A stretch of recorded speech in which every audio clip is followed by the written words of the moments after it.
So இப்போ ரீசெண்டாக வந்து இந்த ரிவ்யூஸ்னால படங்கள் வந்து ட்ராப் ஆகுங்கிற விஷயங்கள்லாம் சொல்கிறாங்க. ஆஸ் அ கிரியேட்டர் அதை நீங்கள் எப்படி சார் பார்க்குறீங்க?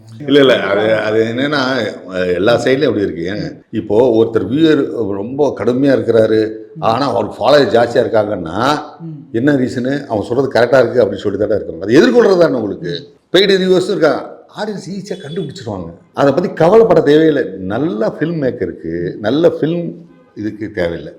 ஏன் அப்படின்னு சொன்னால் அதிக விலை கொடுத்து வாங்கினதுனால அவங்க தப்பிக்க பார்க்குறாங்க. ஜிஜோ எதுவும் சொல்லிடாதீங்க, ஓடணும் அப்படி அது ஏமாற்றி விற்கிறது தானே. அது கண்டிக்கத்தக்கது. எஃப்டிஎஃப்எஸ் போடக்கூடாதுன்னு யாருமே சொல்ல முடியாது. அவன் சொன்னது போடுறாங்க அப்படின்னா, ஒரு சேனலில் யூஸ் பண்ணுறாங்க அப்படின்னா ஏன் அவங்க வியூஸ் வரணுங்கிறதுக்காண்டி. அப்போது அந்த கருத்தை தானே அவன் போடுறான். ரொம்ப நல்லா இல்லைன்னு சொல்கிறத கூட அவன் இந்த சேனல் போய் எடுக்கிறது இல்லை, யாரோ ஒருத்தர் எடுத்தது அதை நீ எடுத்து ஏன் டெலிகாஸ்ட் பண்ணுற அப்படின்னா பார்த்துக்குங்க. அப்போது அதுதான் விஷயம்.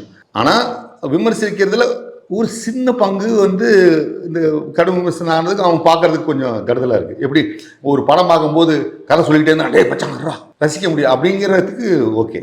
நீங்கள் எந்த அந்த கதை தெரிஞ்சு எல்லாம் தெரிஞ்சும் அதை திரும்ப பார்க்குறேன். அதுதான் உதாரணம் ரப்பர் பந்துங்கிறேன். அதை யாருமே விமர்சனம் அது நல்லா இல்லைன்னு சொன்னவனே இப்படி பார்ப்பாங்க.